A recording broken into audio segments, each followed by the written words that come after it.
Pidilite industries મુંબઈના chairman મધુકરભાઈ Parekh આવી પહોંચ્યા મહુવાની મુલાકાતે. તો મહુવામાં ઉજવાઈ રહેલ શ્રી બળવંતભાઈ પારેખ જન્મશતાબ્દી મહોત્સવની વિવિધ માહિતી મેળવી, વિવિધ નોંધ લીધી અને પોતાના વડીલોનું નિવાસસ્થાન, પોતાનું ઘર પારેખ ભવનની લીધી ખાસ મુલાકાત. શ્રી બળવંતભાઈ પારેખની જન્મશતાબ્દી મહોત્સવની ઉજવણી મહુવામાં થઈ રહી છે. ત્યારે બળવંતભાઈ પારેખના પુત્ર અને પીડીલાઇટ ઇન્ડસ્ટ્રીઝ મુંબઈના ચેરમેન મધુકરભાઈ પારેખ મહુવા ખાતે આવી પહોંચ્યા હતા. શ્રી બળવંતરાય કલ્યાણજીભાઈ પારેખ આ નામને ઓળખાણ કે પરિચય દેવાની બિલકુલ જરૂર નથી. ધન્ય ધરા આ છે જેમાં તેમનો જન્મ થયો છે.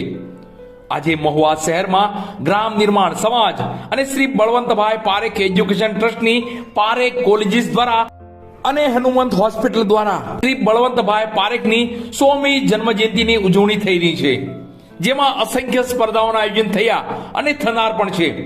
તો પારેખ કોલેજ ખાતે આંતરરાષ્ટ્રીય પરિષદનું પણ આયોજન કરાયું હતું. ત્યારે આ જન્મશતાબ્દી મહોત્સવને લઈ પીડીલાઇટ ઇન્ડસ્ટ્રીઝ મુંબઈના ચેરમેન મધુકરભાઈ પારેખ પોતાના વતન મહુવા ખાતે આવી પહોંચ્યા હતા અને તેઓ દ્વારા બળવંત પારેખ એજ્યુકેશન ટ્રસ્ટ સંચાલિત પારેખ કોલેજ અને ગ્રામ નિર્માણ સમાજની ઓફિસની ખાસ મુલાકાત લીધી હતી. તો ખાસ પોતાના વડીલોનું નિવાસસ્થાન, પોતાનું ઘર પારેખ ભવનની ખાસ મુલાકાત લીધી હતી.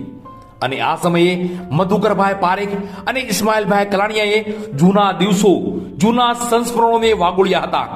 તો મહુવામાં આજે શું ચાલી રહ્યું છે તેવી પણ વાત ઉચ્ચારાઈ હતી. તો આ સમયે ગ્રામ નિર્માણ સમાજના ટ્રસ્ટી ઇસ્માઇલભાઈ કલાણીયાએ મધુકરભાઈ પારેખનું સ્વાગત કર્યું હતું.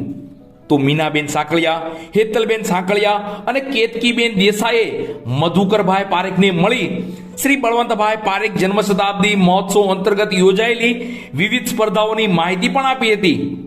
જસવંતભાઈ મહેતા ફાઉન્ડેશન દ્વારા ચાલતા સિલાઈ ક્લાસની મુલાકાત લઈ મધુકરભાઈ પારેખ દ્વારા 40 જેટલી બહેનોને સામાન્ય ખર્ચે સબસિડીયુક્ત સિલાઈ મશીનનું વિતરણ કર્યું હતું. અત્રે ઉલ્લેખનીય છે કે આજે મહુવા જે શ્રી બળવંતભાઈ પારેખની જન્મશતાબ્દી મહોત્સવ ઉજવી રહ્યું છે તે બળવંતભાઈ પારેખને વિશ્વ ઇન્ડિયાઝ ફેવિકોલ મેન તરીકે ઓળખે છે. તે મહુવા શહેર અને પંથકને ગર્વ લેવા જેવી બાબત છે.